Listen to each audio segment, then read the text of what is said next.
Bismillahirrahmanirrahim. Ini riwayatul Bukhari. Haddatsana Abdullah bin Yusuf, haddatsana Les, haddatsana Sa'id al-Maqburi an Nabi Hurairah radhiyallahu anhu qala an-nabiy sallallahu alaihi wasallam. Ma minal anbiya'i nabiyyun illa qad u'tiya minal ayat ma mithluhu amana alaihil bashar. Wa inna ma kana alladhi utituhu wahyan awhahu wa ilayya fa arju an akuna aktsarahum tabi'an yaumal qiyamah.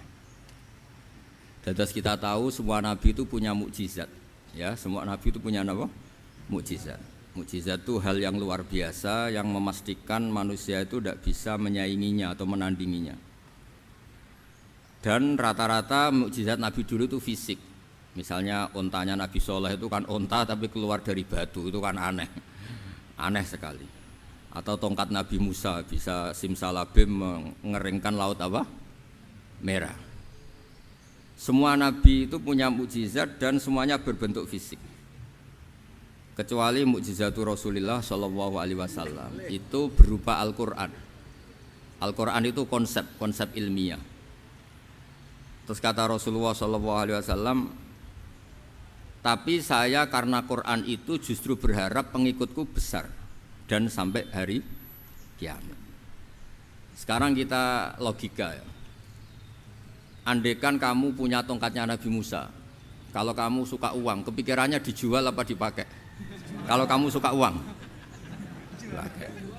Kalau kamu ahli suudon itu pikirannya ndak, ini asli ndak. Karena yang melihat di Turki itu ya sebagian gitu. Kalau yang suka perdukunan itu bayangkan itu miliknya. Mungkin dipakai ngakali orang atau apa, pokoknya bayangkan itu miliknya. Kalau yang kolektor pikirannya itu nanti ini laku berapa. Tapi kalau peneliti mungkin pikirannya itu ini asli apa enggak? Bukti aslinya apa? Repot lah. Lagi pula kalau kamu punya utang terus mau apa? Istri kamu marah mau apa? Kalau pakai tongkat. Nah, beda dengan mukjizatnya Quran itu semuanya apa? Ilmiah. Orang yang sedang harmonis dengan istri bisa pakai ayat di antara ayat-ayat Allah itu apa? Wa ja'ala bainakum mawaddatan warahmah.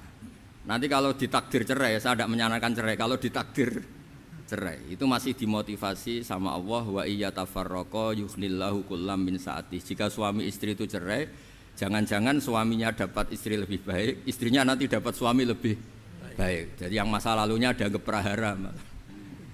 Kan banyak orang suaminya meninggal ketika nikah lagi ditanya, kangen sama suami pertama, alhamdulillah ini lebih baik. Padahal suaminya yang meninggal itu berharap istrinya ini kangen, ternyata dia sudah syukur dapat suami yang lebih baik. Jadi Quran itu menunggui kita ila yaumil qiyamah. Kita tidak bunuh diri, itu ya barokahnya Quran. Karena problem apapun kita dinasihati apa sabar, apa dinasihati sabar. Kan nggak mungkin kamu pegang tongkatnya Nabi Musa, punya masalah apa saja ngelihat tongkat, bisa apa tongkat. Tapi kalau Quran kan nasihat, solusi.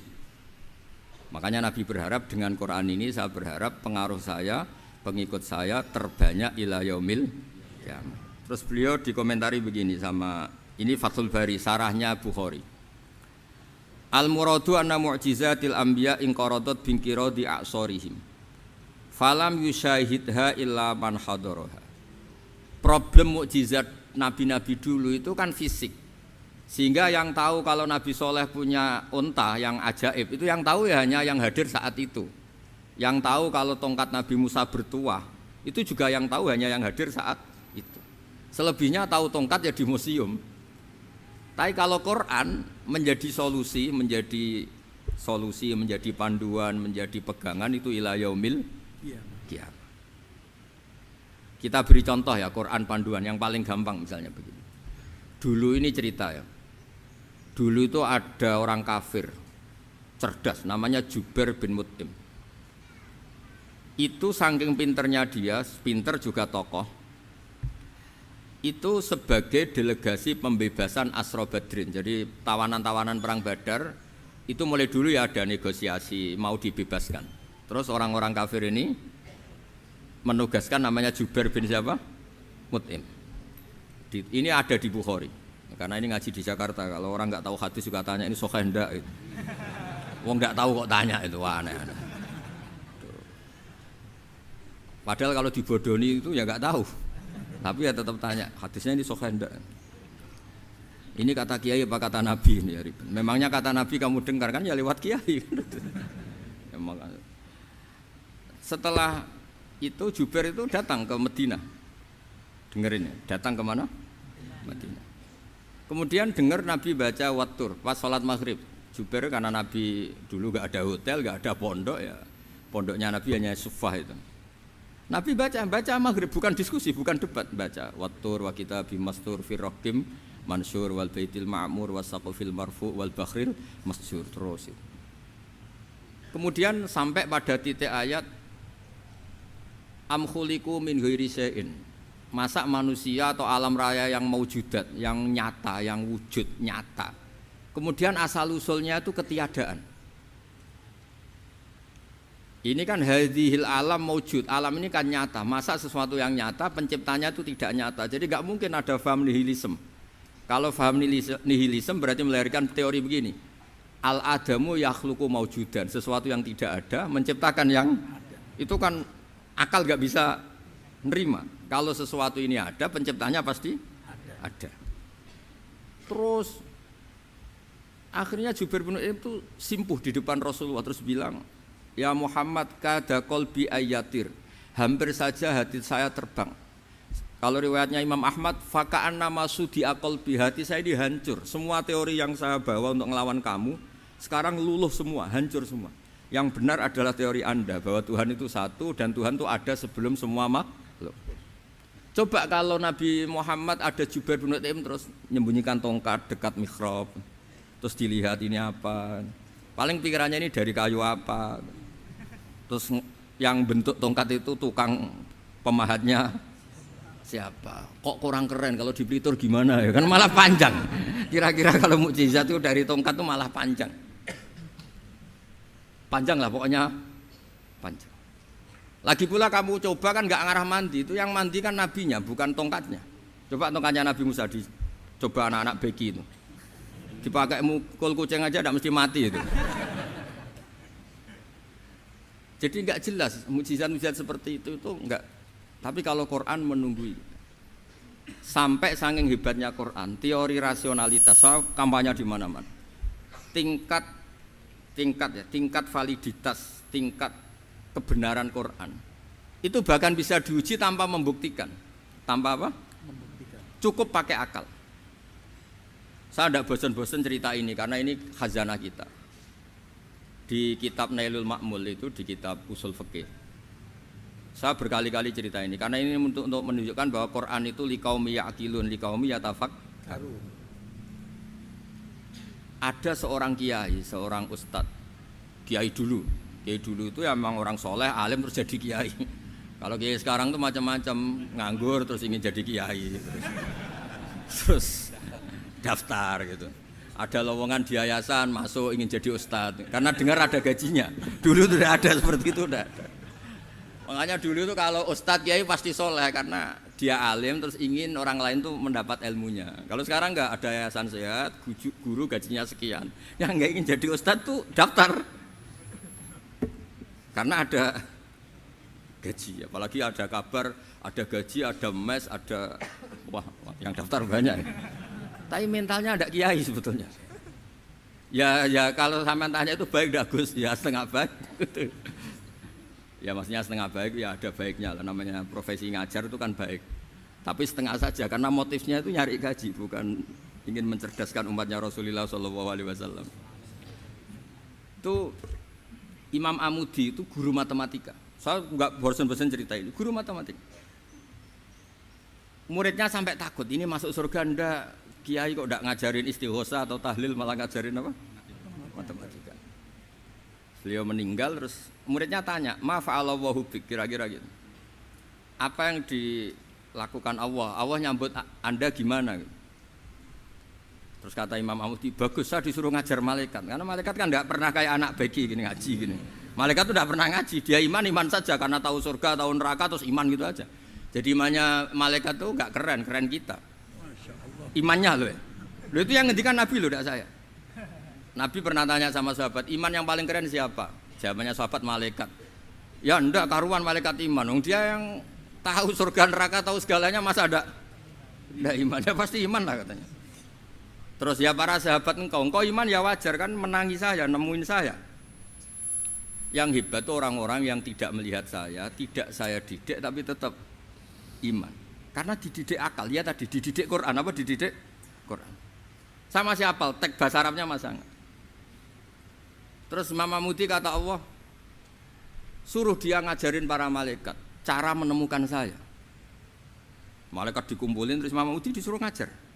Sama singkat kata-katanya Allah di mimpi itu. Istadilla ala wahdaniyati. Bihadrati malaikati, tolong ajarkan cara menemukan saya padahal Anda ini manusia yang tidak melihat saya. Anda di Jakarta kan hanya gedung-gedung, paling jadi khayal, terus nikmat lah, Anda ikut punya tapi ikut nikmati. Itu orang desa-desa kalau ke Jakarta itu pokrol, wah di Jakarta itu gedungnya tinggi-tinggi, tidak kayak kampung sini, lo udah ikut punya, ikut bangga. Di Jakarta orangnya cantik-cantik, tidak kayak orang sini. Padahal dia ya tidak dapat orang cantik gitu. Jadi Allah itu saking pinternya, miskin-miskin ya bisa berkhayal dan bahagia. Nah, itu alhamdulillah betul. Akhirnya itu apa ini anak-anak begini saya tak niati ngajar standar anak-anak akademik. Terus pertama yang diajarkan hanya bilang gini, sama siapa teknya? Ya malaikat wahi para malaikat. Terus beliau bilang, nisbatus naini wassalasah ila mala nihayata lahu nisbatul far'i ilal asli. Angka itu jumlahnya berapapun 2, 3 sampai triliunan. Semuanya itu nisbatul far'i ilal asli. Bin nisbat ilal wahid nisbatul far'i ilal asli. Angka 2 ya cabangnya 1, 3 ya cabangnya 1, 1 triliun ya cabangnya 1. Tetap yang asal usul adalah angka 1. Itu nangis semua malaikat. Cara Jawa itu mandekman kue iman kaya imanku. Makanya imannya umatur Rasulullah SAW itu PD-nya yakinnya kayak imannya malaikat. Kalau Tuhan itu 1. Karena angka agak bisa dimulai kecuali dengan angka 1. Makanya nisbatus naini wassalasah ila mala nihayatalahu iku nisbatul far'i ilal asli. Semuanya itu nisbatnya cabang ke induk. Berarti semua alam raya ini tetap asal usulnya 1, yaitu qul huwallahu ahad. Nah, itu namanya akal. Umatnya Rasulullah itu ditinggali mukjizat akal lewat panduan Quran sehingga meskipun kita tidak menangi Rasulullah, tidak menangi sahabat, kita tidak tahu malaikat Jibril, tapi cara iman kita ini tidak kalah keren. Yakin hakul yakin. Terus kedua, gambar. Kamu gambar rumah, gambar hewan, gambar apa saja, mesti dimulai 1 titik. Entah gambar kamu bagus, entah jelek, tetap dimulai 1 titik. Nah, titik ini namanya nuqtatul wujud. Semua alam raya dimulai dari 1 titik, yaitu nuqtatil wujud. Makanya Quran dimulai bismillah, dan bismillah itu dipilih sama Allah pakai pertama ba itu ada titik. Itu kata semua ulama. Itu titik itu singkatan dari bi kana makana wa bi yakunu mayakun. Karena saya semuanya ada. Bi itu karena saya. Jadi makanya santri-santri beki tidak usah bayangkan kamu jadi wali terus bisa terbang ke Mekah, tidak usah. Kalau terbang ke Mekah ya sudah umroh aja bayar. Kalau enggak ya maklaran KBIH atau apa. Pokoknya cari gratis itu. Ya gratis kan, dapat orang 10 gratis 1. Terus orang enggak umroh-umroh dirayu-rayu supaya umroh. Repot. Itu pelanggaran fikih itu. Kalau orang punya utang itu wajibnya hanya utang dulu gitu. Wah repot. Saya itu juga sering bingung di kampung-kampung. Gus sama umroh. Kenapa? Dapat gratisan. Minta uang saja buat nyaur utang, enggak boleh Gus. Wah, secara fikih yang wajib itu nyaur utang bukan umroh. Enggak boleh Gus diminta uang, enggak boleh, harus umroh. Udah gitu saya ini bingung Gus mau umroh, enggak nikmati. Kenapa? Disuruh ngajar Gus. Repot semua kalau ibadah mergawe ya gini bingung semua. Ya saya mohon anak-anak BK semuanya yang seneng Quran itu harus seneng sampai kayak saya sehingga tahu. Istidlal mencari Tuhan dengan cara tauhid yang berbasis akal itu sedzahir imannya malaikat. Jika di kelas men iman itu manusia ulul ilmi, kita yang nekuni ilmu itu nomor 1 prakteknya. Karena nomor 1 itu Allah karuan kan syahidah Allah kan enggak tertandingi syahidah wa annahu la ilaha illallah. Terus wal malaikatu malaikat kan karuan karena langsung menyaksikan surga. Dan ketiga apa wa ulul ilmi. Berarti prakteknya kan nomor 1. Kalau kompetitornya semuanya manusia, ulul ilmi nomor berapa? 1 kan? Nah nomor 3 kan dari Allah, malaikat, ulul ilm. Berarti kalau kompetisinya antar manusia nomor berapa? 1 kan? Nah kenapa ulul ilmi di nomor 3 kan tapi dari Allah, malaikat, ulul? Kerennya kayak apa? Karena cara iman ulul ilmi itu enggak ada ragunya sama sekali. Kamu ragu enggak kalau 2 itu cabang dari 1, asal-usulnya 1? Enggak pernah kan ragu kan? Semua gambar seruat apapun dimulai dari 1 titik, ragu enggak? Enggak kan? Nah, imannya umatnya Nabi karena dipandu oleh Quran itu seyakin itu, sehakul yakin itu. Nah, itu terus Jubair bin Mut'im jadi iman. Am khuliqu min ghairi syai'in am humul khaliqun. Terus kata Allah lagi, kalau kamu tidak percaya saya yang bikin langit bumi ya gampang dong, kamu saja yang ngomong kalau kamu yang bikin. Paling orang sepakat kamu stres. Terus hanya ayat gitu, am khalaqus samawati wal ard. Kalau kamu tidak yakin Allah yang bikin ya silakan Anda klaim saja kalau kamu yang bikin langit bumi. Bala yuqinun. Kamu juga gak mau kan dibilang stres. Nah ini terus saya teruskan ya. Makanya mukjizat terbesarnya Nabi adalah Al-Quran. Karena Al-Quran itu cerita tentang hukum-hukum akal, cerita tentang logika-logika peradaban. Misalnya logika peradaban, contoh paling gampang. Di Quran itu ada sekian ayat yang Allah cerita peradaban. Misalnya wa ahsinu innallaha yuhibbul muhsinin. Itu dikutip terus kemudian disimpulkan dalam peradaban. Kata Sayyidina Ali karramallahu wajhah ngendikannya gampang. Ahsin man syi'ta takun amirah. Kamu berbuat baik saja sama seseorang, maka otomatis kamu akan jadi pemimpinnya. Ada orang nggak tamat SD, nggak tamat papa, gobloknya minta ampun. Tapi karena gaji seorang pakar, oh kamu tak gaji 1 bulan 1 miliar, perusahaan saya jadikan besar. Itu dikongkan ngalor ngidul ya nurut. Hanya karena dia ihsan. Terus wastaghni amman syi'ta takun nadhira. Saya ulang lagi. Wastaghni amman syi'ta takun nadhira. Dan kamu jangan butuh orang lain, siapapun dia, maka kamu akan setara. Misalnya ada menteri orang antri mau salim, tapi kamu tidak butuh kan tenang saja. Tapi kalau kamu butuh, habis kamu. Ya kan, kamu tidak butuh seseorang, maka kamu posisinya akan setara. Kamu harus sopan karena punya utang jasa. Kalau nggak punya apa-apa kan setara. Ya enggak? Misalnya kamu jajar rektor atau jajar menteri, jajar apa saja. Kalau kamu tidak punya utang kan, kamu jajar menteri tidak punya utang. Sama jajar satpam tapi punya utang, takut mana?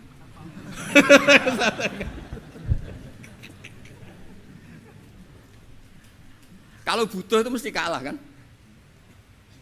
Ada pejabat misalnya nggak begitu cantik sama perempuan cantik yang kamu butuh ingin dicintai, takut mak. Padahal nggak jelas orang ini pangkatnya apa, nggak jelas. Jadi dalam hukum sosial itu kata Sayyidina Ali wastaghni amman syi'ta takun nadhira. Kamu jangan butuh seseorang maka kamu akan setara. Terus yang terakhir wahtas ila man syi'ta takun asirah. Asirah pakai sin. Dan silahkan butuh seseorang maka kamu akan jadi budak dia. Ya coba misalnya Anda seorang profesor, seorang alim, seorang kiai top. Misalnya mencintai janda di ujung kampung sana, jalan kaki 2 kilo. Padahal itu gak tamat SD, tapi gara-gara seneng kacau kan, logika kepangkatan hilang semua kan. Jadi itu hukum peradaban. Itu mewakili isi-isi sosial yang diterangkan Quran. Ya, jadi paketnya 3 tadi ya. Ahsin man syi'ta takun amirah. Kamu berbuat baik sama seseorang maka kamu bisa memimpin. Wastaghni amman syi'ta takun nadhira. Kamu jangan butuh seseorang maka kamu akan setara. Mbok kamu ketemu orang terkaya di dunia. Ya ketemu orang terkaya di dunia, kamu jejer, kamu tidak butuh dia. Tenang kan bisa setara kan? Tapi kalau butuh harus sopan, ngajukan proposal, harus berakhlak karimah. Makanya sekarang Anda kok berakhlak kenapa? Ternyata mau nyalek. Biasanya ndak berakhlak kok berakhlak. Ada apa ini? Makanya guyonan di Rembang itu Beb Husain itu. Kalau ada orang mendadak sopan sama temannya, temannya curiga, kok tumben sopan, mau utang ya?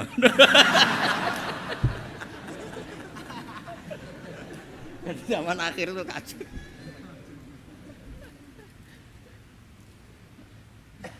Ya di semua daerah gitu ya sama Pak Rektor ya.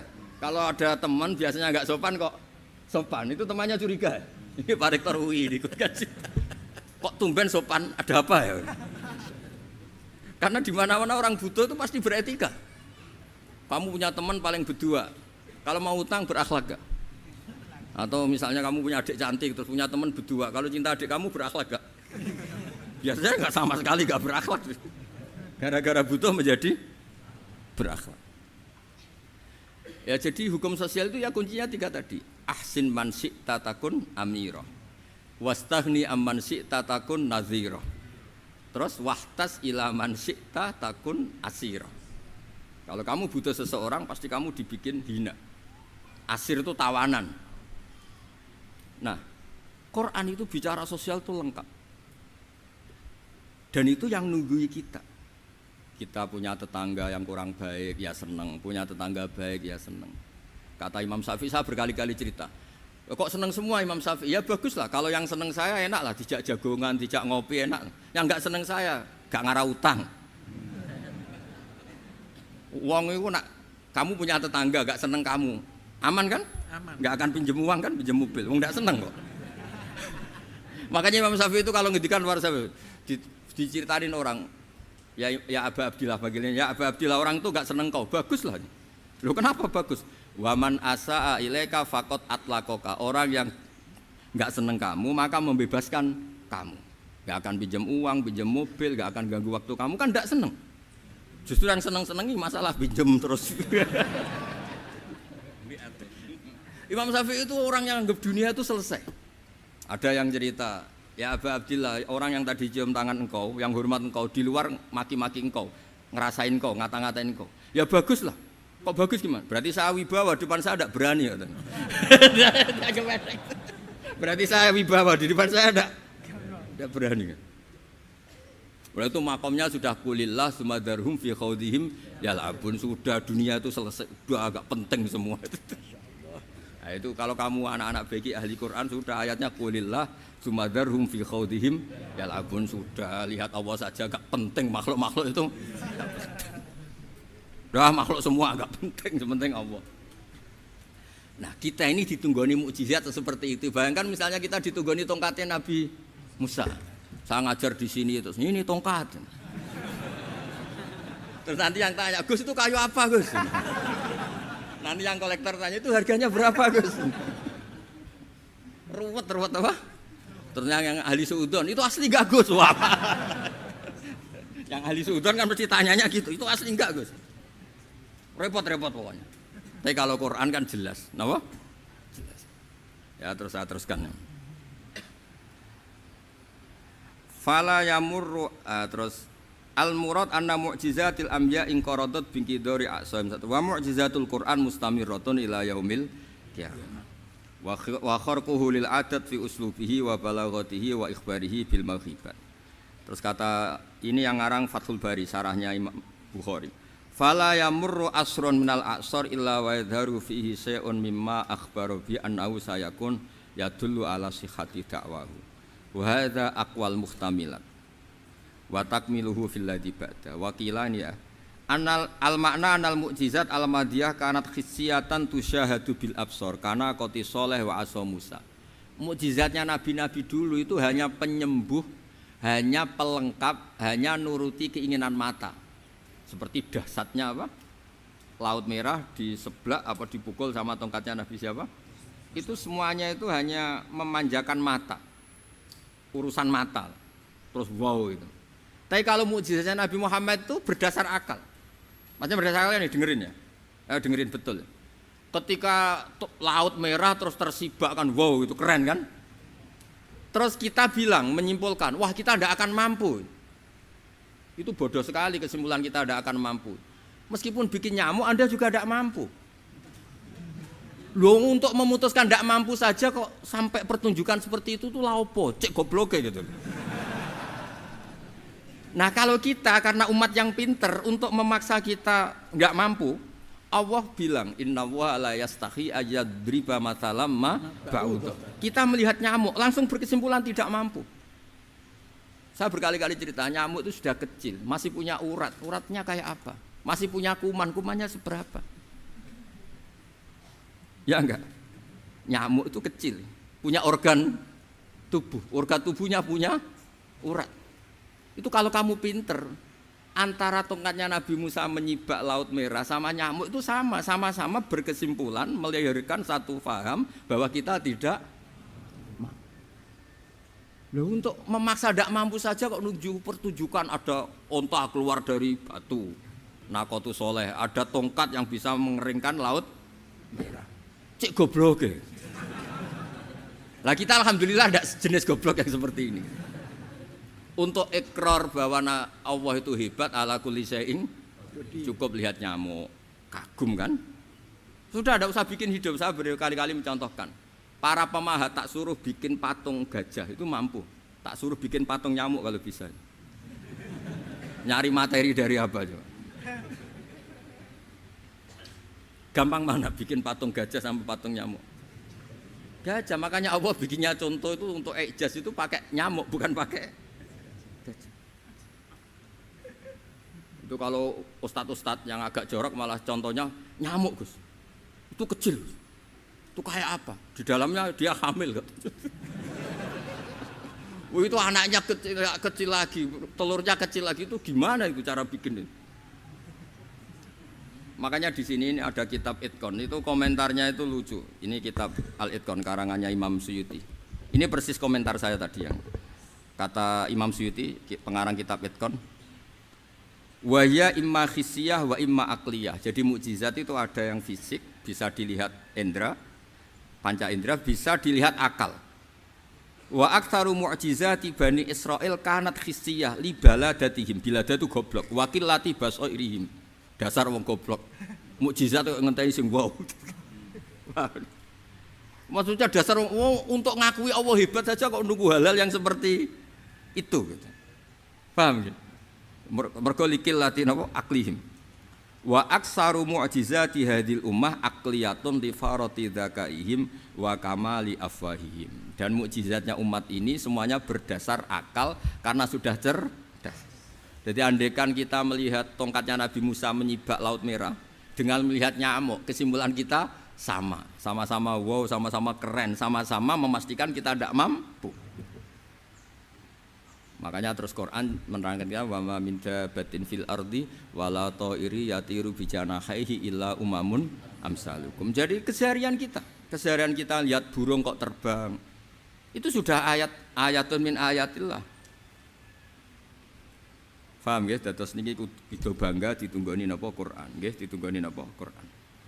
Wa mu'jizatul Quran tusyahadu bil basirah fayakunu mayatabi'u li ajlihi aksar. Terus li annal ladzi yusyahadu bi ainir ra'si yang qaridu bingkiradi musyahidi. Sesuatu yang tampilan dahsyatnya itu disaksikan mata, maka itu bisa habis. Era tongkat Nabi Musa seperti itu habis enggak? Bisa mengeringkan Laut Merah, habis kan? Tapi era mukjizatnya Quran ila yaumil qiyamah. Ya contoh sosial, saya kembali lagi ke sosial. Kamu punya teman awet atau punya istri awet, itu konsepnya ya wal kadhiminal ghaidh, agak gampang tersinggung. Coba kalau kamu setiap tersinggung putus, setiap tersinggung habis, kamu tidak punya teman, tidak punya istri. Sampai kita awet seperti ini, kalau kecewa ya wal kadhiminal ghaidh, ngempet. Termasuk saya ini, biasanya ngaji khusus terus baca gini ya kecewa. Tapi barokahnya diwarai Quran wal kadhiminal ghaidh, ngempet Gus, ngempet. Terus kecewa sama teman, kenapa tidak putus? Karena wal afina aninna, sudah kalau kecewa maafkan. Coba kalau kita kecewa presiden demo, kecewa menteri demo, kecewa orang tua minggat, ya kalau dicari, kalau tidak kan malu. Saya itu punya teman tak tanya, kecewa Gus sama bapak itu, kenapa tidak minggat? Malu. Kenapa malu? Takut gak dicari.